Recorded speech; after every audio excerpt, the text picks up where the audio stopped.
iba a depender si, claro, si eran hijos, iba a ser por transmisión y si no, iba a ser por representación, de acuerdo al solicitante de la posesión. Ah, ya, o sea, si era un nieto, por ejemplo, un hijo del ciudadano. Ya, Por ya, ejemplo. ok. Lo vamos a ver con calma porque María Esther creo que no puso nada en esa parte. No, profesor, porque lo hicieron mis hijos. Ya. ¿Y cómo vamos a hacer para cuando vaya a alegar a la corte? Van a ir ellos. No, pues si yo estoy muerta. Po. Qué simpática. Respecto de que en la última hoja de la posesión efectiva había que llenar otro formulario que ya era más relacionado con impuestos internos. No, despreocúpese de ese.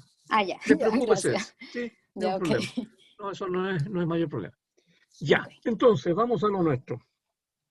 Nosotros estábamos dedicados a...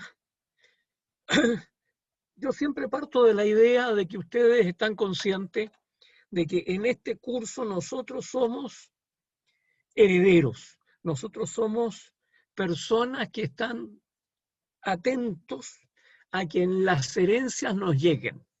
Entonces, como herederos, nos interesa, en primer lugar, que nuestros causantes fallezcan, se mueran, y se mueran de la mejor manera posible, asistidos, como corresponde, en una clínica, en un hospital, etc.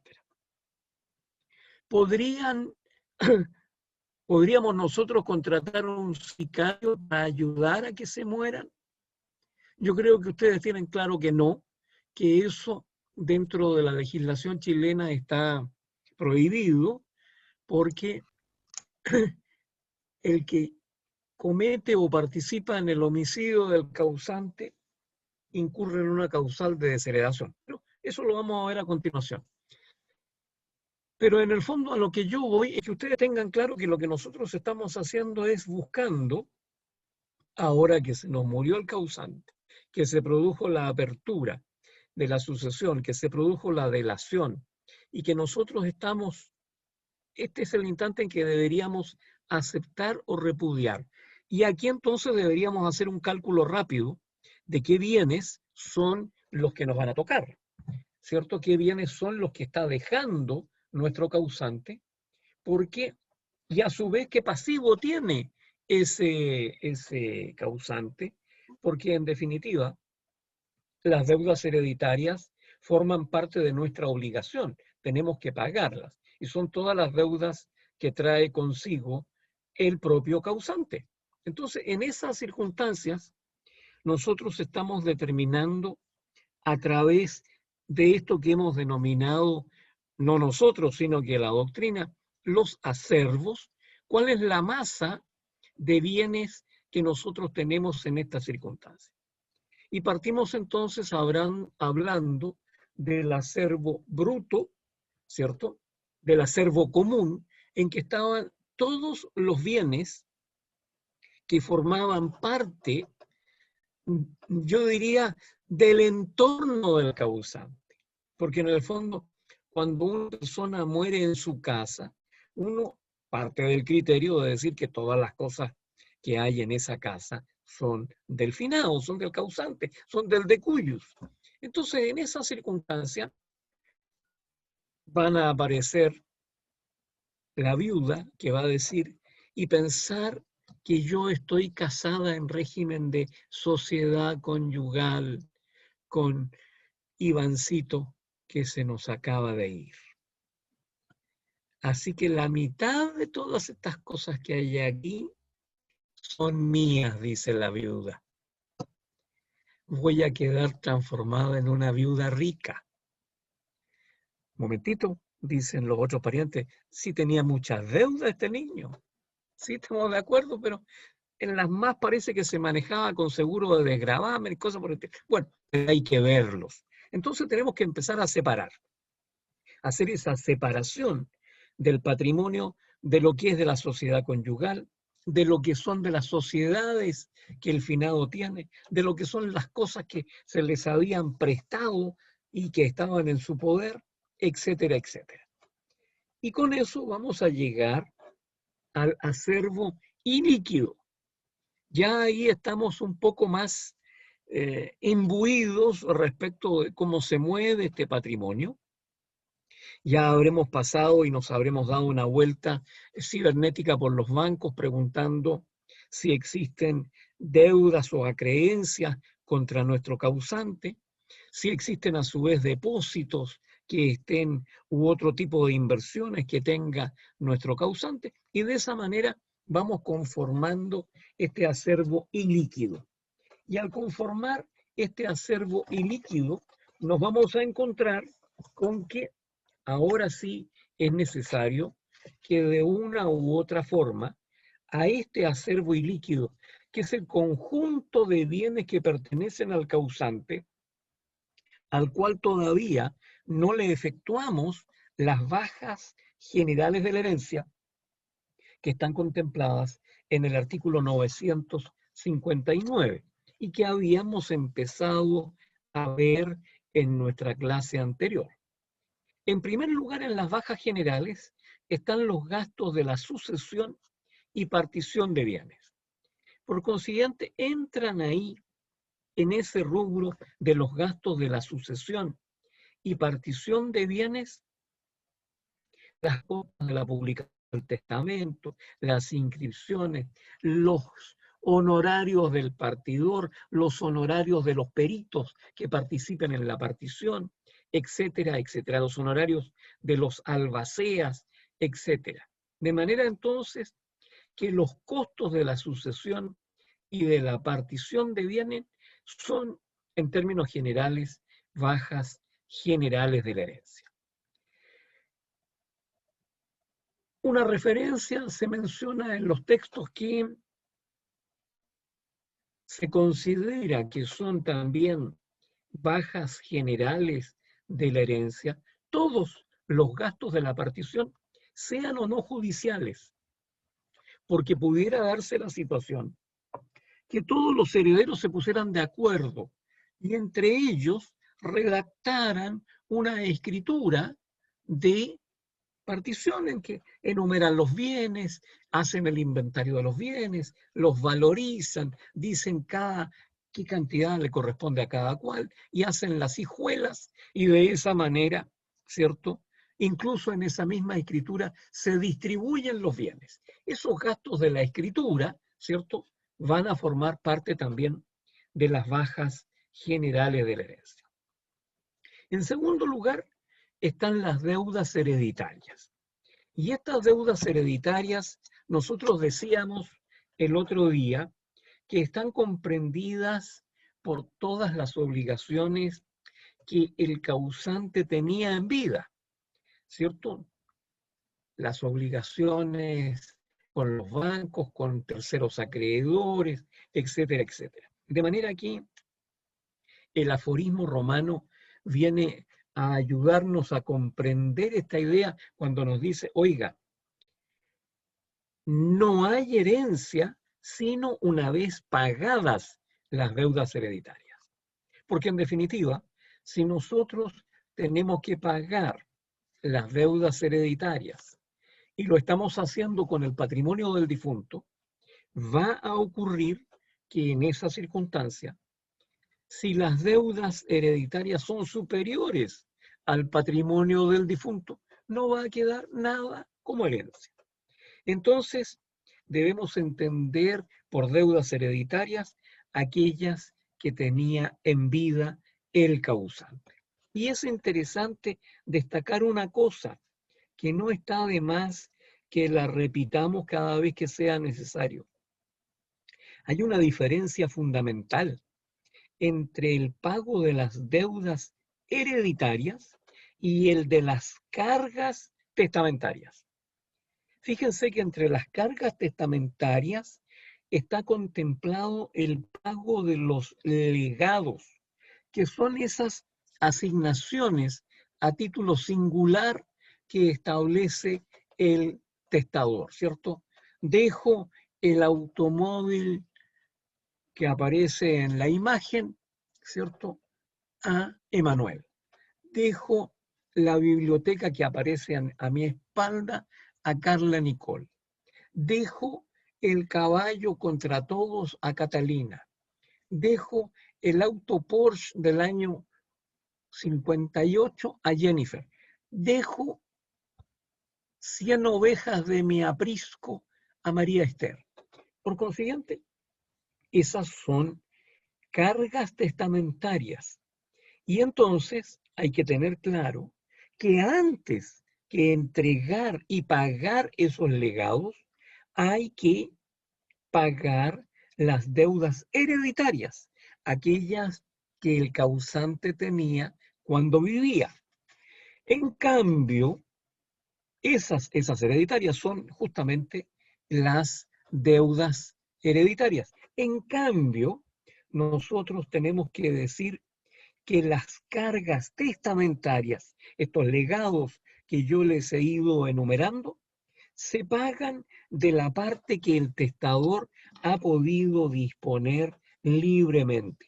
Eso que ustedes ya me han escuchado cuando hemos tenido el circulito en la mano, que se llama la cuarta de libre disposición. Por consiguiente, esa es la situación. En tercer lugar, entre las bajas generales de la herencia que le estamos aplicando a este acervo ilíquido, están los impuestos fiscales que gravan toda la masa hereditaria y que nosotros dijimos que no existía. Eso existió en el pasado, ¿cierto?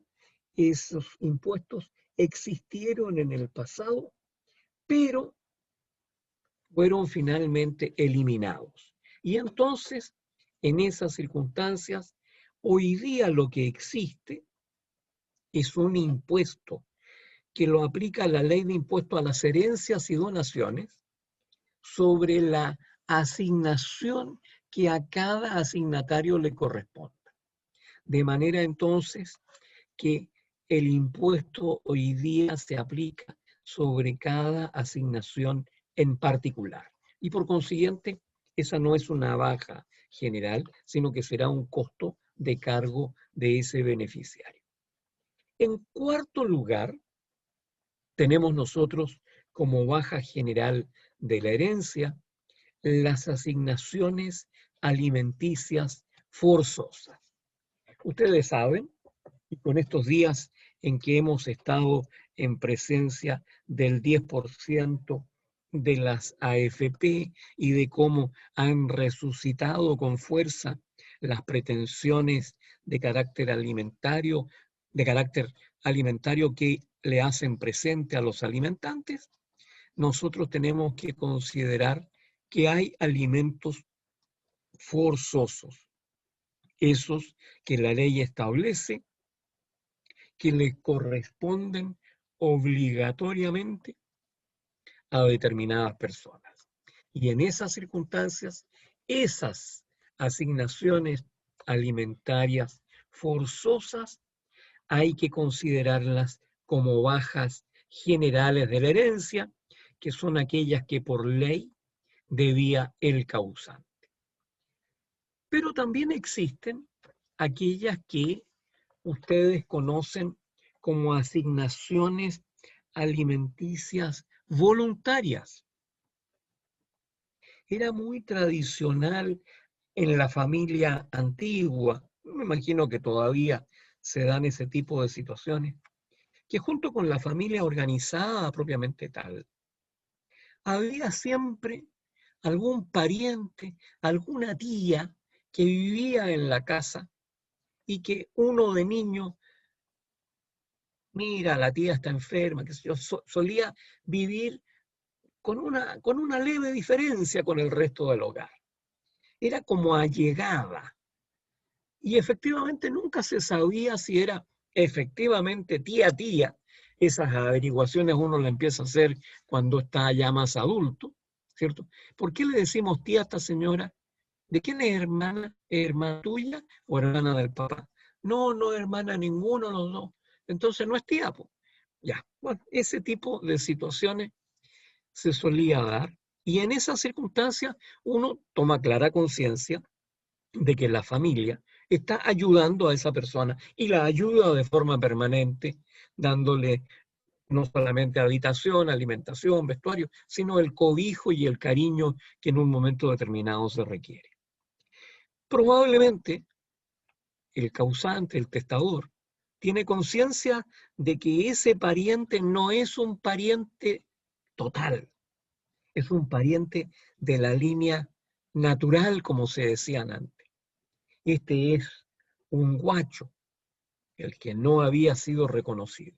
Y por consiguiente, se daba la situación que el hijo del guacho, que es el nieto, ese no era pariente porque la ley decía que no existía relación de parentesco del hijo natural con su padre. Entonces, bueno, eso desapareció también en la ley de filiación. Pero en definitiva, lo que uno encuentra es este tipo de personas. Y entonces el causante, el testador, dice, voy a dejarle en el testamento una asignación alimenticia, una pensión alimenticia. Voy a dejar una obligación a todos mis herederos para que sigan manteniendo a la tía Glafira. Generalmente tenían nombres así raros. Zoraida, Glafira. Entonces, le deja una pensión alimenticia a la tía Glafira de una X cantidad, 300.000 pesos, digamos. Esa que nosotros podríamos considerar también como una baja general de la herencia, no lo es. Y no lo es porque ya dijimos que la asignación alimenticia forzosa es la que constituye la baja general de la herencia. En tanto, estas asignaciones alimentarias voluntarias deben pagarse con cargo a la cuarta de libre disposición, igual que los legados. Antiguamente, a continuación, aparecía en las bajas generales de la herencia la porción conyugal. Me interesa señalárselas que fue derogada naturalmente, porque la porción conyugal era una manera de otorgarle un beneficio al cónyuge, a la cónyuge, en circunstancias que ella no era considerada asignataria forzosa dentro de la familia. La mujer casada no tenía ningún derecho hereditario por el hecho de ser mujer casada. Tenía solamente esa porción conyugal que tenía una descripción que no viene al caso señalarla porque ya no existe. Y ustedes sepan entonces que desapareció como carga. Y finalmente tenemos una sexta, ¿cierto? Una sexta baja general que tampoco está consignada ahí en el artículo 959 y que dice relación con los gastos de entierro y última enfermedad del causante. Esta baja general no está contemplada en el Código Civil, sino que está señalada en la ley 16.271, que es la ley de impuesto a las herencias y donaciones.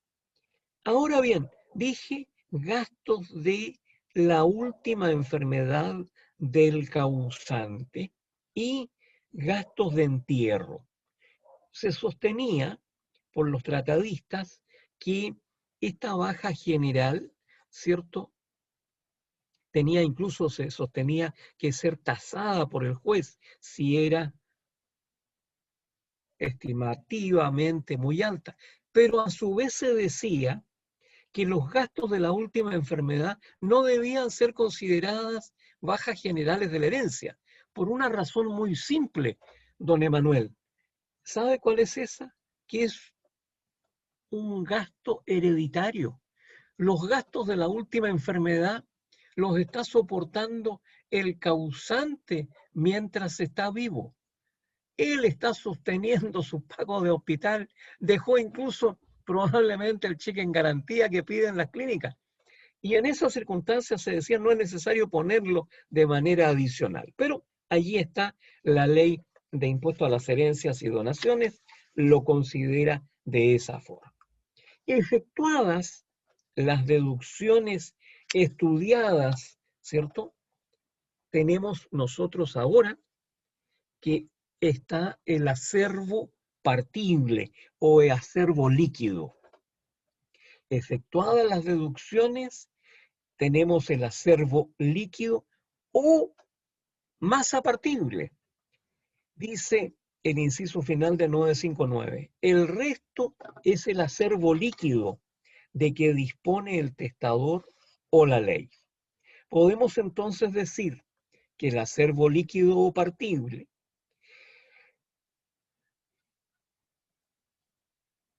es el acervo ilíquido al cual se le han deducido las bajas generales que indica el artículo 959 y que también se le llama a este acervo líquido acervo partible, porque es esta la masa de bienes que se va a dividir entre los herederos.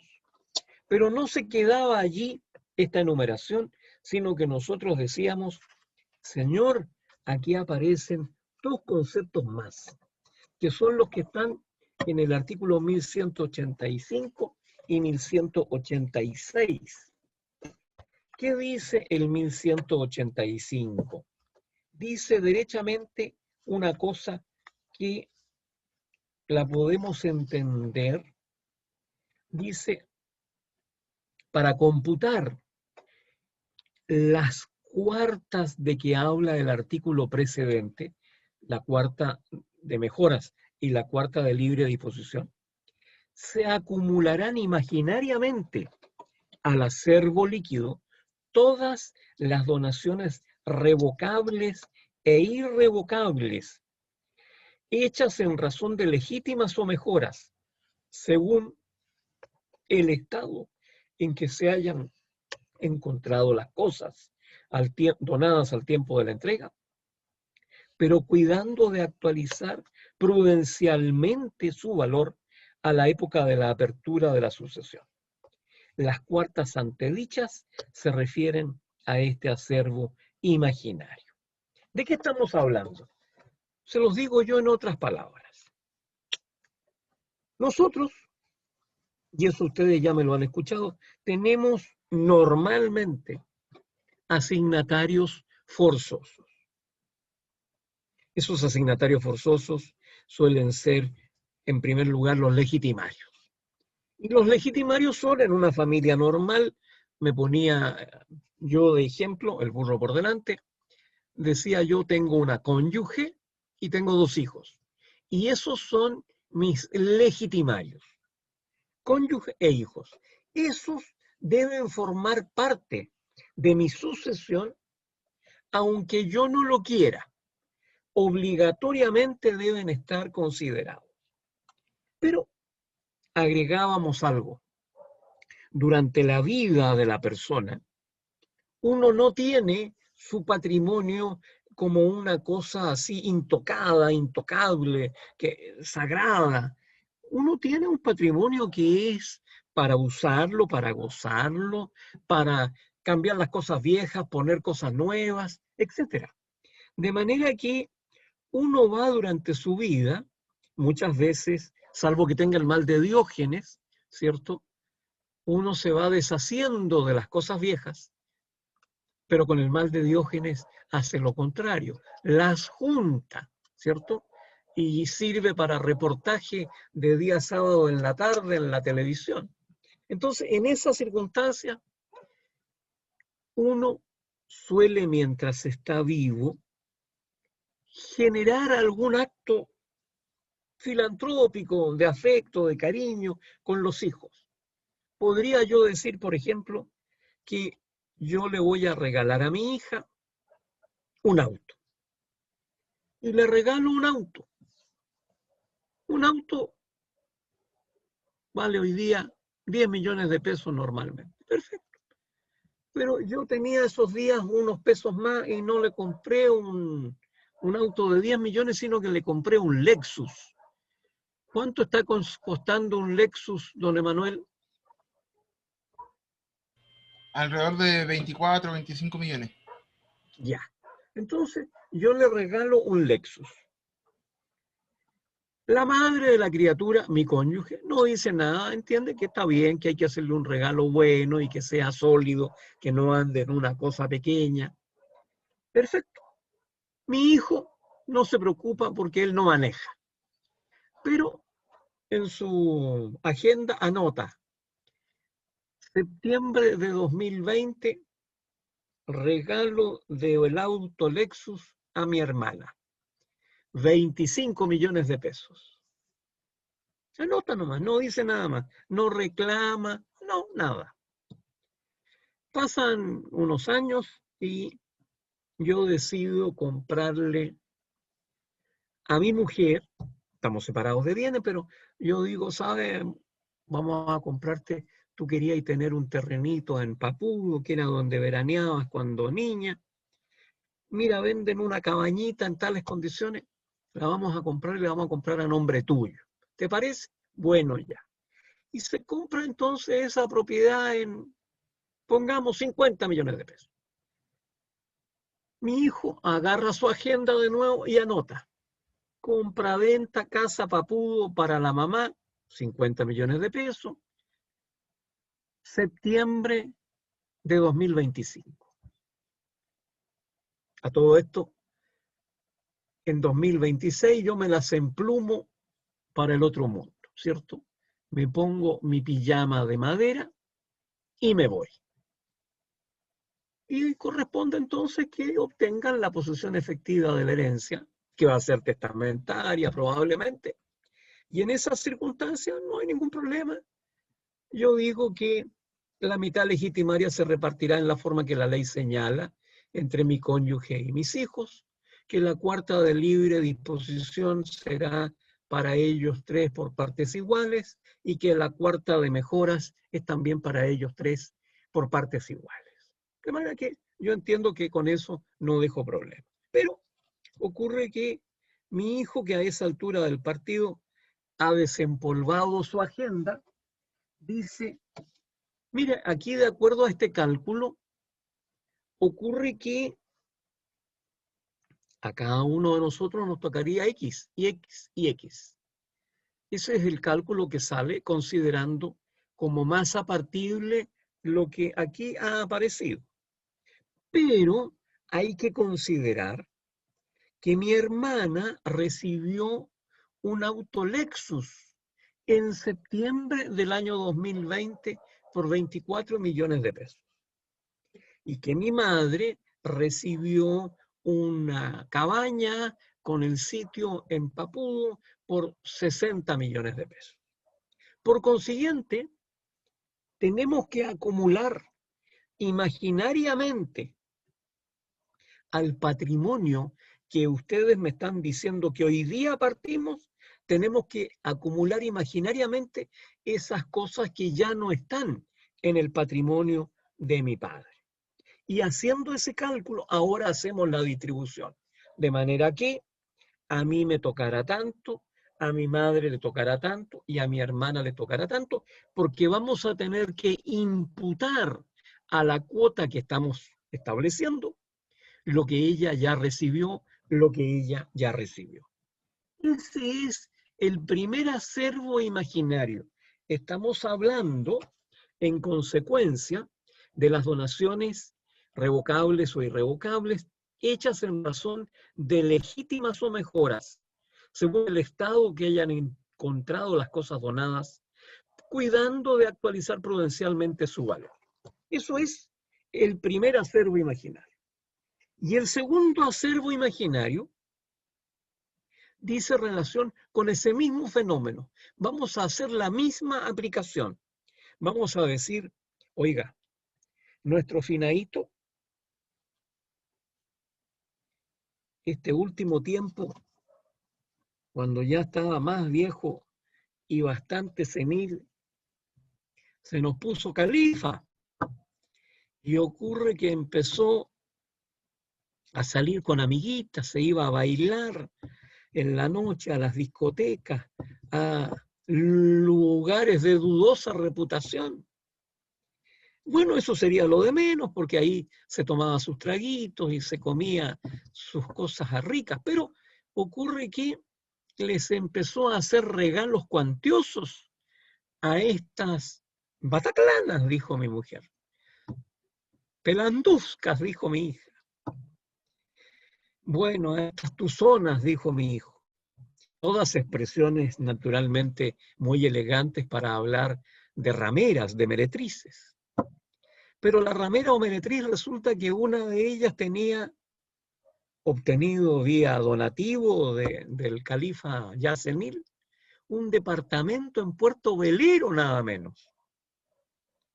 Entonces, estamos hablando ya no de los 50 millones, ya no de los 25 millones, estamos hablando de que se llevaron 150 millones de pesos, porque menos mal que le compró un departamento chiquito. Así nomás esto. Bueno, entonces tenemos que hacer el segundo acervo imaginario. Imaginariamente traemos al patrimonio que tiene el causante aquellas donaciones que hizo a terceros, como liberalidades que él se dio.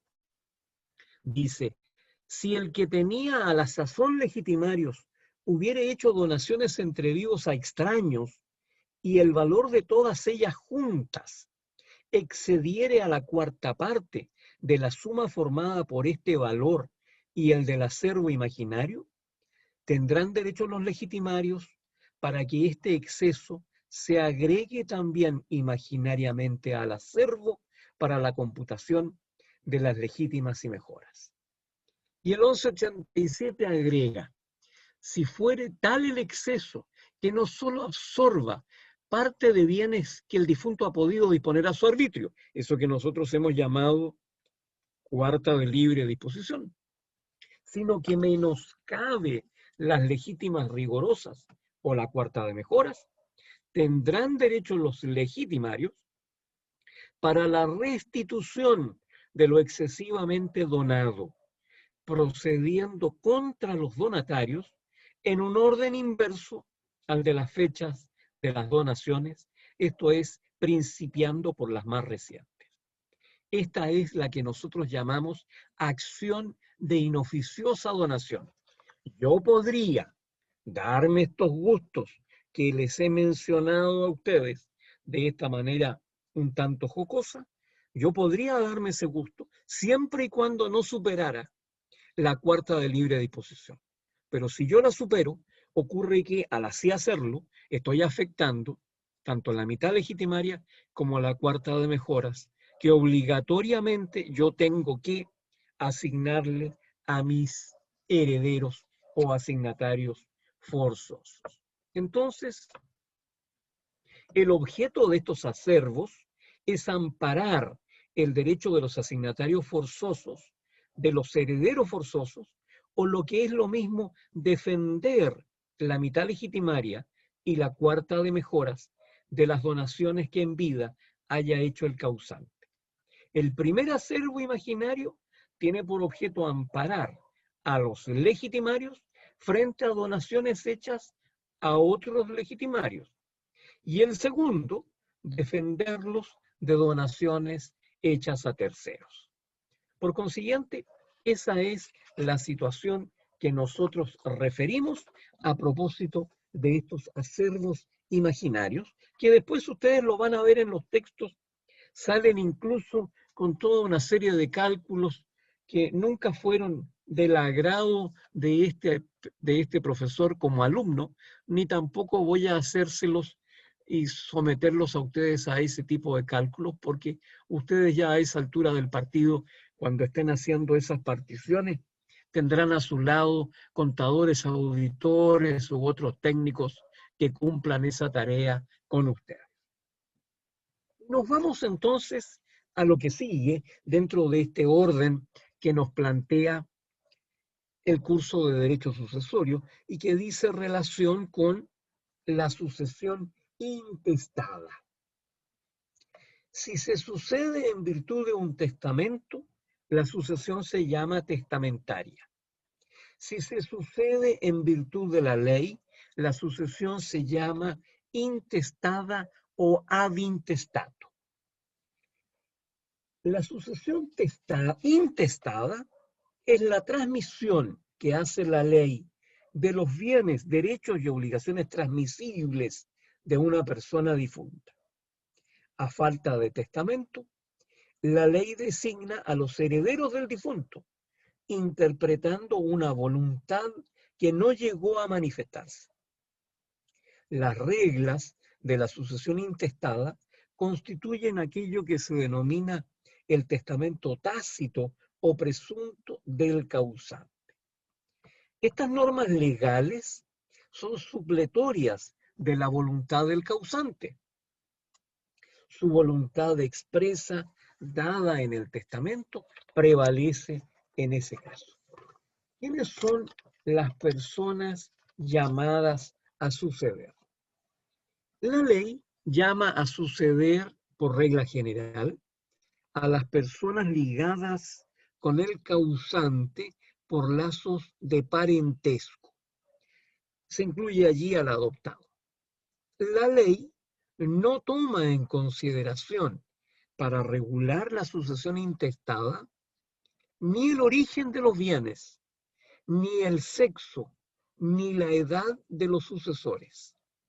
Los herederos del mismo grado tienen iguales derechos, cualquiera que sea su sexo o su edad. En general, la sucesión intestada tiene lugar y se aplican si el difunto no ha hecho testamento. La ley señala en forma precisa cuándo ella regula la sucesión. Dice que eso lo menciona en el 980. ¿Cómo lo dice? Lo dice de una manera relativamente simple. Las leyes reglan la sucesión en los bienes de que el difunto no ha dispuesto. O si dispuso, no lo hizo conforme a derecho, o no han tenido efecto sus disposiciones. O sea, es más de una situación la que se analiza para la sucesión intestada. Primero, si el difunto no hizo testamento. Si hizo testamento, pero no lo hizo conforme a derecho, también estaríamos en la situación de intestada. O si habiendo hecho testamento, no tuvieron efecto sus disposiciones. Eso es lo que dice el 980. En esas circunstancias, entonces, nosotros en las diapositivas tenemos una enumeración de circunstancias en las cuales estamos en el testador no dispuso. ¿Cuándo el testador no dispuso? Comprende numerosas hipótesis. Primero, cuando falleció sin hacer testamento. Yo nunca he hecho testamento y me muero. Sucesión intestada. Pero también puede darse una situación diversa. Que yo haya hecho testamento. Pero como ustedes van a estudiar más adelante, cuando estudiemos el testamento, nos vamos a encontrar que el testamento es esencialmente revocable. Yo puedo andar por el mundo haciendo testamentos y revocándolos. Hago hoy un testamento y mañana lo revoco. Hago mañana otro testamento y pasado mañana lo revoco. Por consiguiente, yo puedo hacer cuantos testamentos quiera e irlos revocando. Y si lo he revocado, entonces se entiende que no he testado. ¿Y qué forma sería mi sucesión? Sería sucesión intestada. Cuando otorgó testamento el testador, pero no reguló la suerte de los bienes, limitándose a formular declaraciones de voluntad. ¿Qué pasa con este testamento? Miren ustedes, yo hago un testamento. ¿Qué tipo de testamento voy a hacer? Voy a hacer un testamento, informo en la casa, tengo 5 hijos y mi cónyuge. voy a hacer un testamento, digo, en la noche del día sábado que estamos comiendo todos en la casa. Voy a hacer testamento. Ya, nadie hace mayor alarde respecto de ese hecho, pero al día siguiente una de las hijas le dice, y papá, ¿a mí me vas a dejar alguna cosita más que lo que le toque a los otros? Porque yo sé que todos los hermanos nos toca por partes iguales, pero tú podrías dejarme alguna cosita más a mí, con cargo a la cuarta de mejoras. Ahí lo vamos a ver, hija. Después aparece el hijo menor, más chico, dice, oye papá, tú deberías considerar que yo soy el concho aquí, pues. Todos mis hermanos han tenido mejores posibilidades y yo vengo de aquí con tanta dificultad. Debería considerar mejorarme en el testamento, ¿eh? Ya, hijo, lo vamos a pensar. Viene la cónyuge y le dice, oye, marido mío, tú vas a hacer testamento y en el testamento vas a decir qué cosas corresponden a cada cual. Capaz que si digas que esta casa se la dejas a 2 o 3 de ellos, ellos vengan de inmediato cuando tú te mueras a correrme y me quieran sacar de aquí de la casa. De veras podría pasar eso, ¿eh? Bueno, vamos a inventar algo para que eso no pase, le digo yo a mi mujer. Y hago testamento. ¿Y qué es lo que digo en el testamento? Digo, Señor, me llamo como me llamo. Generalmente en el testamento uno se individualiza lo más completamente posible, mucho más que si uno estuviera suscribiendo una simple escritura pública, ¿no? Uno se tiene que individualizar, tiene que decir quiénes son sus padres, si estaban casados, si no estaban casados, si están vivos, si no están vivos, etcétera, etcétera.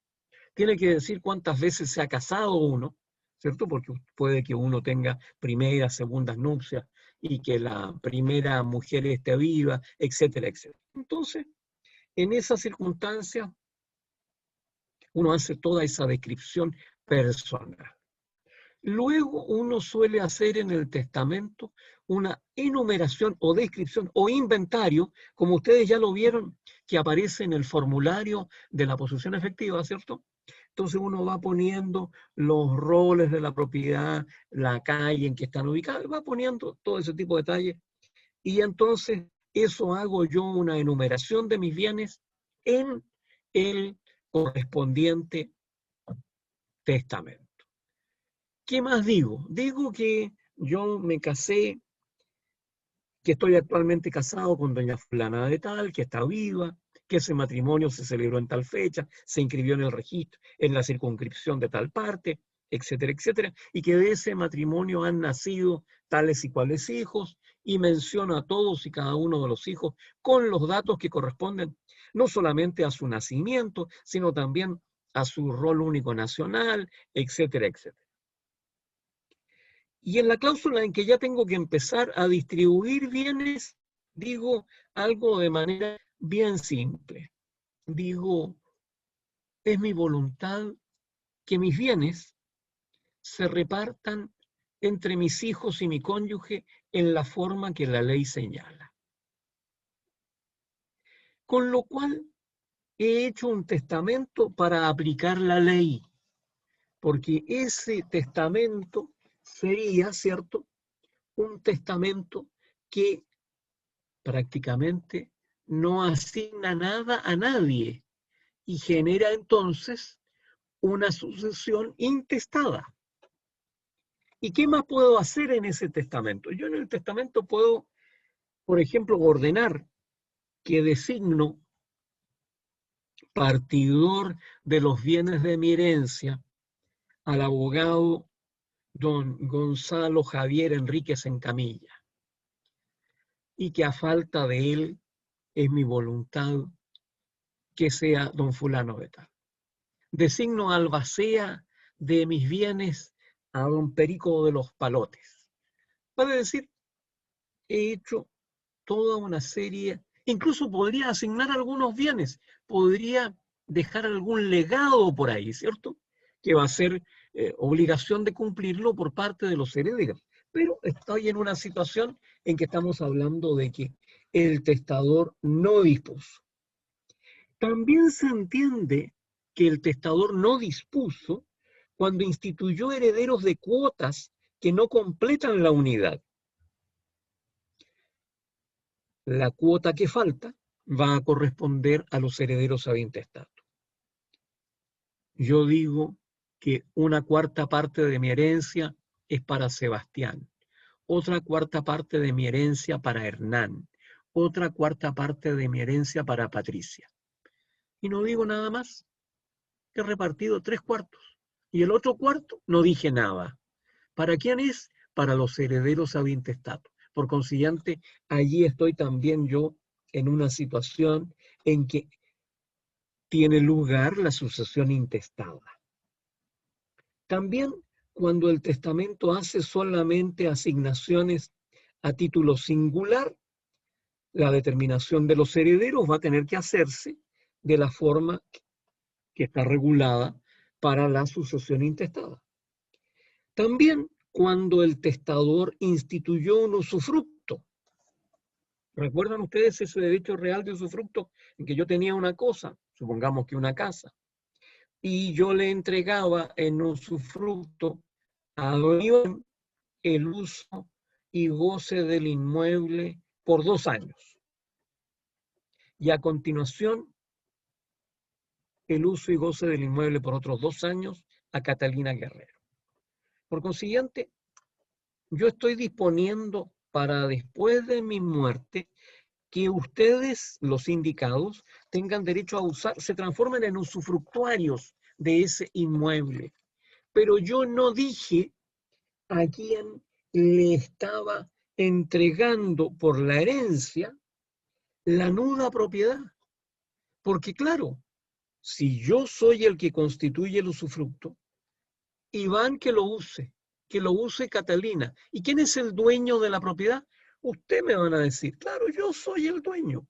Yo tengo lo que se llama la nuda propiedad, que a mí me gusta más decir la propiedad desnuda, para que uno entienda derechamente que estamos en presencia de que no hay atributos ni de uso ni de goce por parte del dueño del nudo propietario. Si yo en el testamento instituyo el usufructo y no establezco a quién corresponde la nuda propiedad, esos nudos propietarios van a ser los herederos intestados.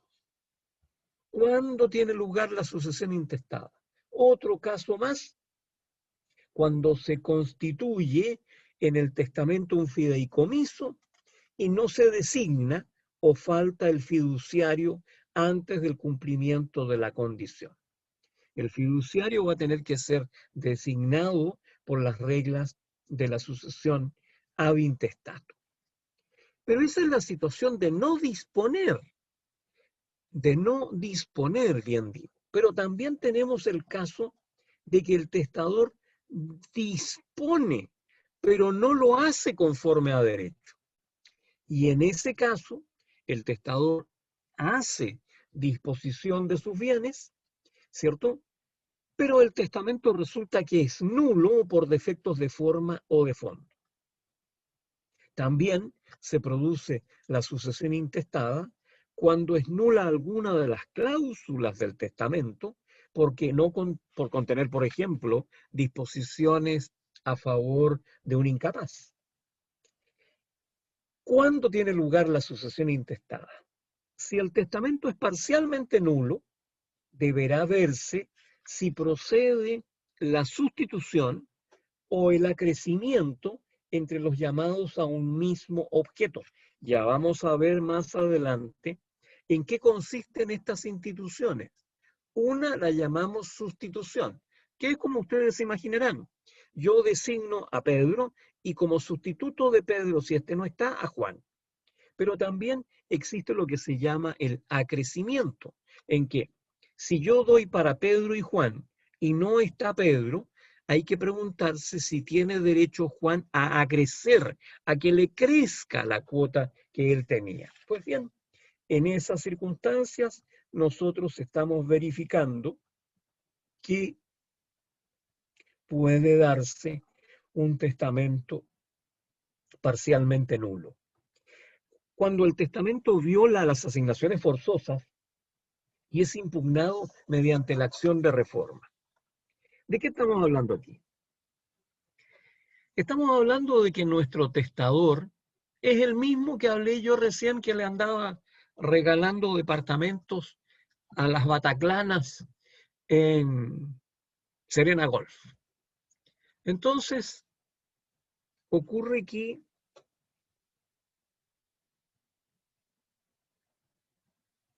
mis herederos, mis asignatarios forzosos, dicen no puede ser que ahora que nuestro padre ya prácticamente tenía un patrimonio muy disminuido, lo más valioso que tenía vaya a quedar en poder de esta susodicha que vino a engañarlo y a aprovecharse de él en sus últimos años, ahora que estaba más ido que antes.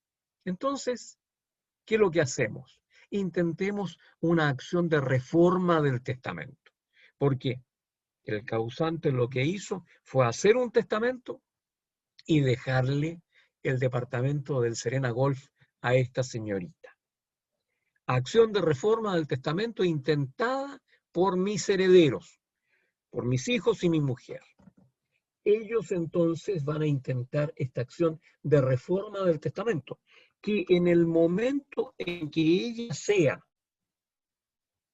acogida, va a dejar sin efecto el testamento que yo otorgué y a lo más, eventualmente, podría consignarse que se le mantiene a la heredera testamentaria así señalada el saldo de la cuarta de libre disposición. Por consiguiente, ahí tenemos otra situación en que tiene lugar la sucesión intestada. ¿Cuándo más tiene lugar la sucesión intestada? Las disposiciones hechas por el causante no tienen efecto. Pese a que el testador dispuso conforme a la ley, sus disposiciones pueden carecer de efecto cuando la asignación es condicional y falla la condición. Si el asignatario designado repudia la asignación, ¿cierto? Se puede dar el fenómeno que nosotros estemos en presencia de un asignatario que rechaza la asignación.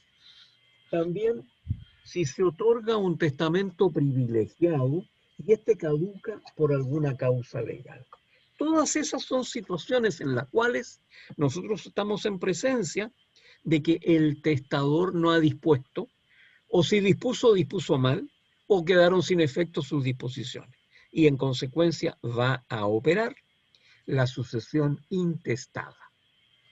Como estamos llegando a los 60 minutos en que yo llevo perorando y en que ustedes están difícilmente soportando esta hermosa disertación sobre temas tan entretenidos.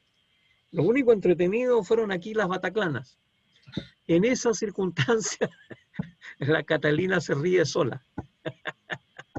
Bueno, en esas circunstancias vamos a hacer un alto, ¿cierto? Y el alto son las 20:10, 20:20 a las 20:25. ¿Le parece, Emanuel? Usted Sí. que es nuestro celoso controlador, estimado director, usted mueve la batuta y partimos.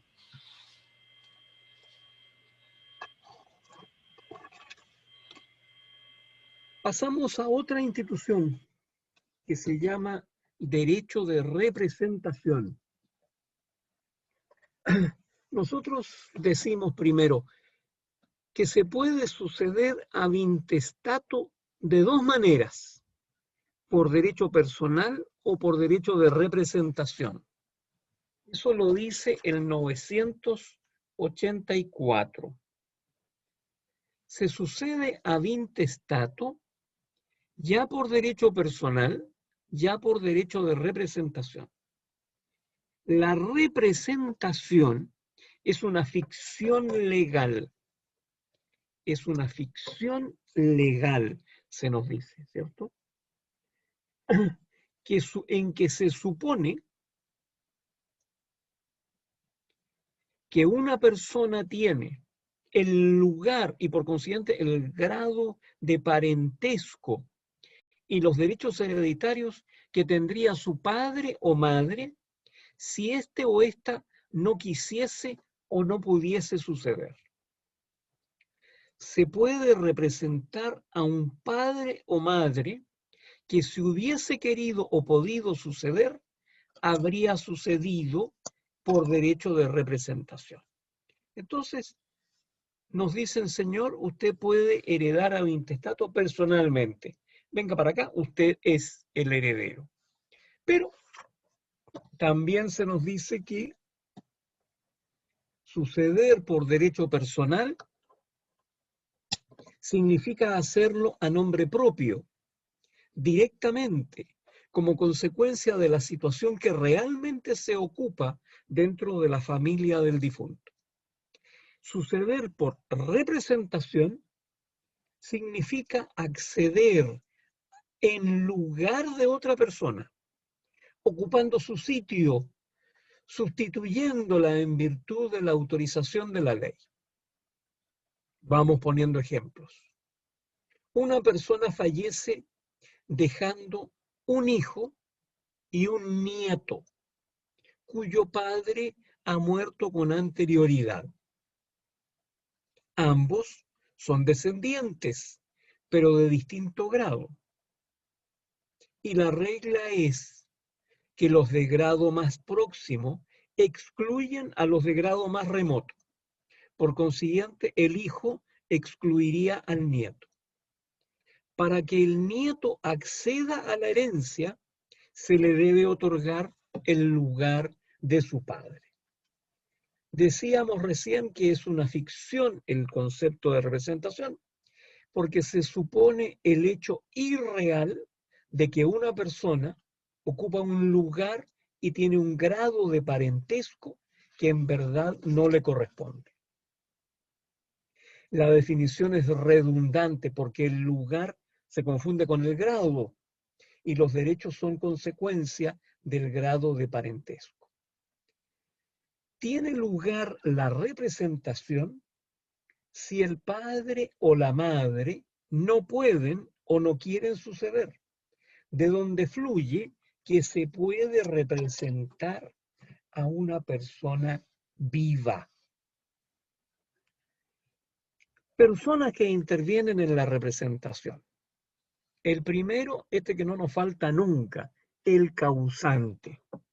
Segundo, el representado, que es la persona que no puede o no quiere suceder y cuyo lugar queda vacante.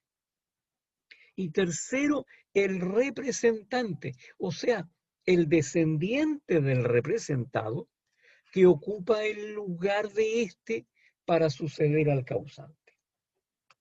¿Cuáles son las condiciones para que opere el derecho de representación? En principio, nosotros vamos a decir que este derecho de representación solo tiene lugar en la sucesión ad intestato, intestada. Esta conclusión se deriva, según los comentaristas, de que se encuentra ubicado el artículo 984 entre las reglas de la sucesión intestada y que se confirma con el texto de la disposición. Y porque además, en la sucesión testada, si falta el asignatario, sus descendientes no ocuparán su lugar. La asignación pasará a los herederos ad intestato del causante. De todas maneras aparecen, como siempre tienen que aparecer, dos excepciones. El derecho de representación tiene lugar en la sucesión testada para el caso de las asignaciones que se hacen indeterminadamente a los parientes. Primer caso. Y en las legítimas también aparece el derecho de representación. El artículo 1064. En las asignaciones testamentarias que se hacen indeterminadamente a los parientes, se entienden llamados los consanguíneos de grado más próximo, según el orden de la sucesión intestada, teniendo lugar el derecho de representación. Y de acuerdo al 1183, que era la otra excepción, los legitimarios concurren, son excluidos y representados según las reglas de la sucesión intestada. ¿Qué más decimos? Que el derecho de representación exige que falte el representado porque no quiere o no puede suceder. No puede suceder el representado por diversas razones. Por ser incapaz, por ejemplo, ¿cierto? Por ser indigno, porque ha sido desheredado, porque no quiere suceder cuando repudia la herencia, cuando la rechaza, ¿cierto? Normalmente faltará el representado por la incapacidad resultante de haber fallecido antes que el causante, no obstante que se permite la representación de una persona viva. Pero la generalidad de las veces la representación se da cuando alguien ha fallecido. El representante debe ser descendiente del representado. La representación solo tiene lugar en la descendencia. Jamás opera con relación a los ascendientes. El hijo puede representar a su padre para suceder al abuelo, pero al abuelo no le es posible suceder al nieto por derecho de representación. Entre los ascendientes se aplica la regla de que el pariente de grado más próximo excluye al de grado más remoto, según lo que dice el 989. ¿Qué dice el 989? Dice, si el difunto no ha dejado posteridad, ¿qué es lo que es posteridad? ¿Alguien de ustedes puede definirme lo que es posteridad?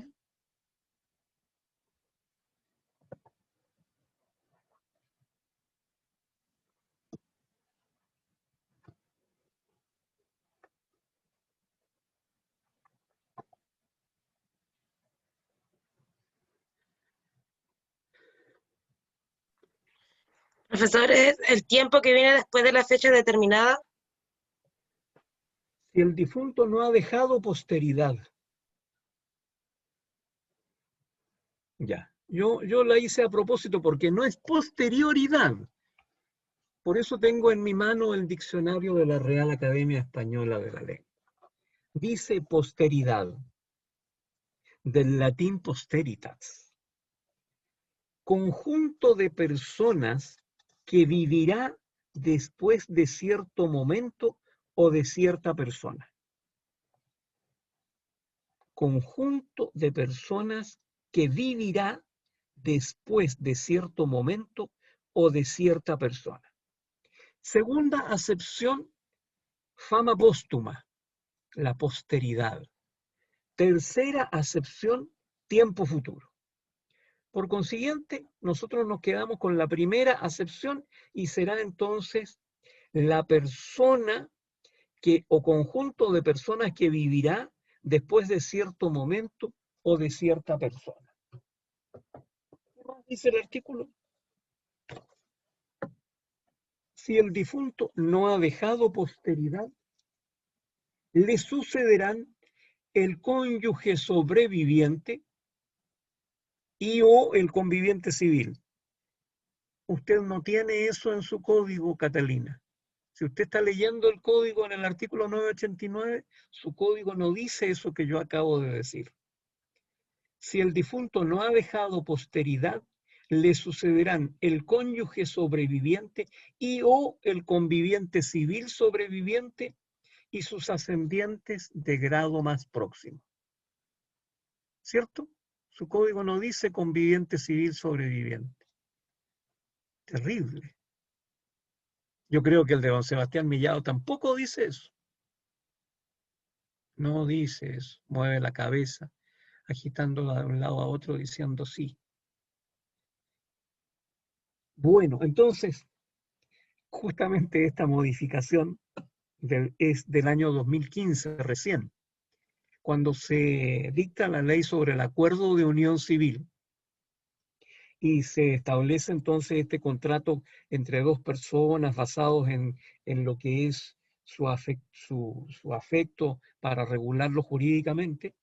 Entonces allí el conviviente civil pasa a tener el carácter de legitimario, de manera que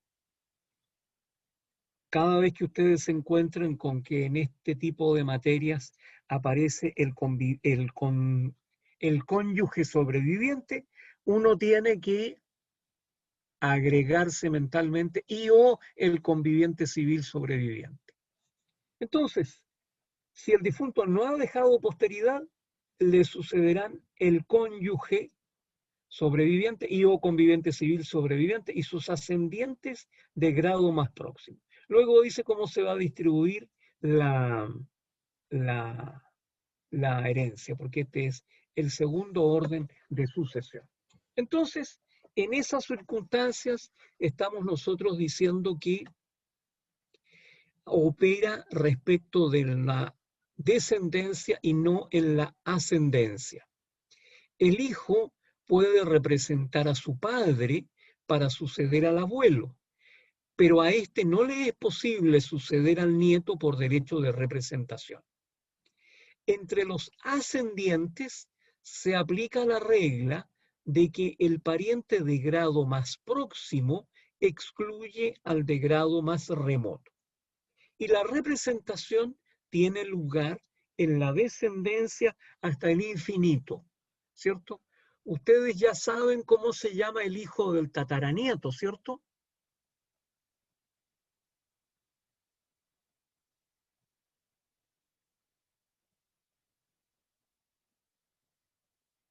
Hijo, nieto, bisnieto, tataranieto. ¿Y cómo se llama el hijo del tataranieto?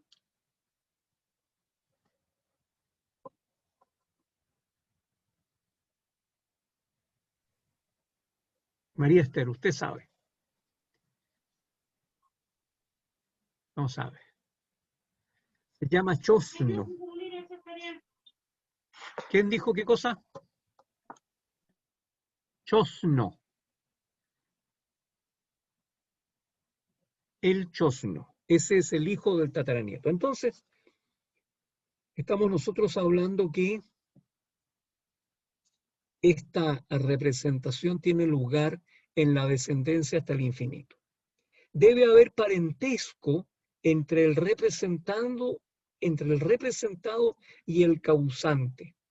El representante debe ser descendiente del representado, pero además el representado debe tener con el causante alguno de los parentescos que señala la ley.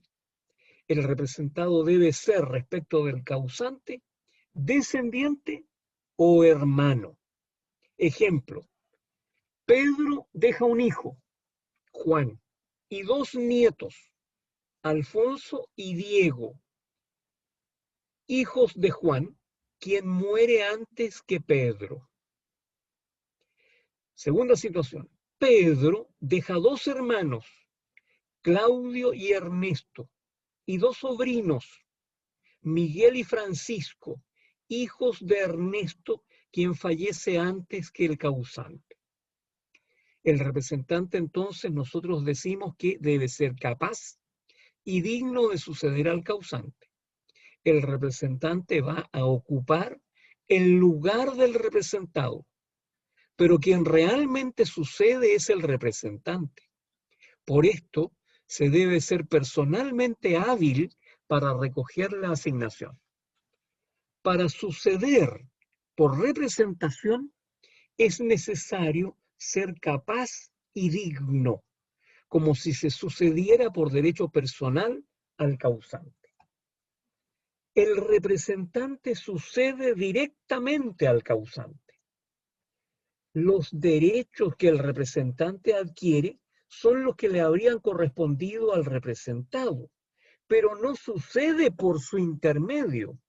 El hijo se salta al padre o la madre. ¿Y qué consecuencias hay a partir de esta afirmación?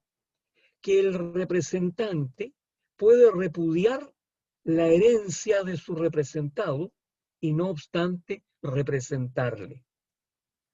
El representante puede ser incapaz o indigno de suceder al representado y sucederá con tal que sea capaz y digno de suceder al causante. El representante no es responsable de las deudas del representado a menos que haya aceptado su herencia. ¿Y qué efectos genera la representación? El representante tiene el parentesco y los derechos hereditarios del representado. Por lo mismo, no puede tener más derechos que los que a éste le habrían correspondido.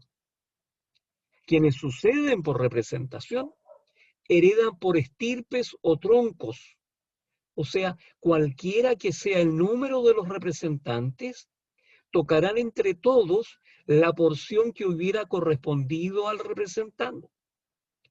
Quienes heredan por derecho personal suceden por cabezas, esto es, toman entre todos y por iguales partes la porción a que la ley los llama, salvo que la misma ley señale otra forma de división. ¿Qué es lo que se nos está diciendo a partir de esto? Estamos hablando del 985. Los que suceden por representación heredan en todos casos por estirpes. Es decir, que cualquiera que sea el número de los hijos que representan al padre o madre, toman entre todos y por iguales partes la porción que hubiera cabido al padre o madre representado. Los que no suceden por representación, suceden por cabezas. Esto es, toman entre todos y por iguales partes la porción a que la ley los llama, a menos que la misma ley establezca otra división diferente. Esta expresión que señalamos ahí, estirpe, yo la tengo consignada con lápiz grafito como tronco también. Los que suceden por representación heredan en todo caso por troncos, por estirpe, dice el código. Es decir, que cualquiera que sea el número de los hijos que representan al padre o madre, toman entre todos y por iguales partes la porción que hubiera cabido al padre o madre. Y en el otro caso, estamos en que toman por estirpes. No, toman por cabeza. Entonces, ¿qué más estamos diciendo a propósito de esto? Estamos diciendo que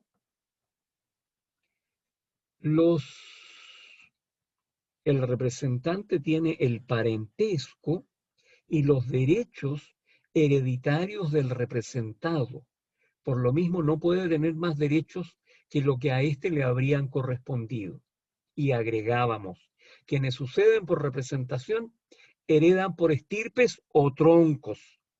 O sea, cualquiera que sea el número de los representantes, tocarán entre todos la porción que hubiera correspondido al representado. Y quienes heredan por derecho personal, heredan por cabezas, suceden por cabezas. Esto es, toman entre todos y por iguales partes la porción a que la ley los llama, salvo que la misma ley señale otro efecto. ¿Qué otro efecto más tenemos de la representación? Nos ponemos ahora con ejemplos. El causante deja un hijo, Pedro, y dos nietos, Juan y Diego, cuyo padre falleció antes que el causante. Pedro sucederá por cabeza, mientras que Juan y Diego sucederán por estirpes. Juan recibirá la mitad de la herencia y la otra mitad se dividirá por partes iguales entre Juan y Diego. Segundo ejemplo, el causante deja 5 nietos, de los cuales 2 son hijos de Juan y 3 son hijos de Pedro. Premuertos ambos. Cuando hablamos de premuerto, estamos hablando de que ellos fallecieron antes que el causante. La herencia se dividirá en 2 partes. Los 2 hermanos dividirán por 2 la porción que pudo corresponderle a Juan. Los hijos de Pedro dividirán por 3 la porción que le pudo corresponder. Una referencia al impuesto de herencia adquirido por representación. Otra importante consecuencia de la ficción que atribuye al representante el grado de parentesco del representado, dice relación con el impuesto que grava las herencias. El impuesto se eleva, algo dijimos en la clase anterior, en la medida que se hace más lejano la representación. Debe disminuir la cuantía del tributo porque nosotros estamos representando a aquel. El impuesto lo pagarán los representantes sobre el monto de la asignación que habría correspondido al representado y no sobre lo que a cada uno de ellos le corresponda. Y finalizamos este análisis del derecho de representación estableciendo un parangón, diferencias entre los derechos de transmisión y el derecho de representación. El derecho de transmisión tenía lugar tanto en la sucesión testada como en la intestada. Aquí nosotros tenemos que el derecho de representación procede solo en la sucesión ad intestato, con las excepciones que vimos. El derecho de transmisión no exige ningún parentesco y aprovecha a cualquier heredero. El derecho de representación exige un parentesco, ya que el representante ha de ser descendiente y el representado hijo o hermano del causante. Tercero, en el derecho de transmisión, el transmitente debe sobrevivir al primer causante. En el derecho de representación, no es necesario que el representado sobreviva al causante. Procede también en los casos en que el representado es incapaz por haber fallecido. En el derecho de transmisión, el transmitido debe ser capaz y digno de suceder al transmisor. En el derecho de representación, basta que el representante sea capaz y digno de suceder al causante porque se prescinde del representado. El derecho de transmisión tiene lugar cuando se acepta la herencia del transmisor.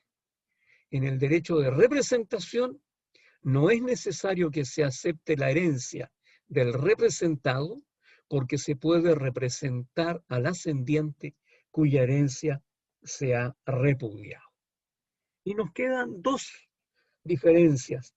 El derecho de transmisión supone la muerte del transmisor sin expresar su propósito de aceptar o repudiar. El derecho de representación no supone la muerte del representado porque se puede representar a una persona viva. Por el derecho de transmisión, finalmente, se pueden adquirir herencias y legados. Por el derecho de representación se adquieren herencias, porque ya dijimos que solo cabe en la sucesión intestada. Y en la sucesión intestada, la ley no lleva a cabo, no instituye asignaciones a título singular. Hoy día es 7, ¿no? 8 de septiembre. La próxima semana no tenemos clases, hasta donde yo tengo claro, ¿o no? Así es, profesor. Así es, ya. Entonces, ya son las 9 de la noche. Yo creo que ya les hemos contado varias cosas como para que tengan entretención y las vayan leyendo con calma. Estamos en las puertas de los órdenes de sucesión. Aquí es que, ¿quiénes vamos a ser herederos? Pues? Claro. ¿Usted es tío mío? ¿Va a ser heredero mío? No creo. ¿Usted es sobrino mío? ¿Puede ser heredero mío? No creo. ¿Usted es mi bisnieto? ¿Puede ser heredero mío? No creo, porque está vivo su papá, está vivo su abuelo. Tengo una cantidad de pajarracos delante suyo. Acuérdense que se van generando situaciones de ese orden. Entonces, quedamos con los órdenes de sucesión, don Emanuel, listos para la próxima clase, que será después que usted descanse, porque usted va a descansar estos días del 18, me imagino. Tengo entendido que doña María Esther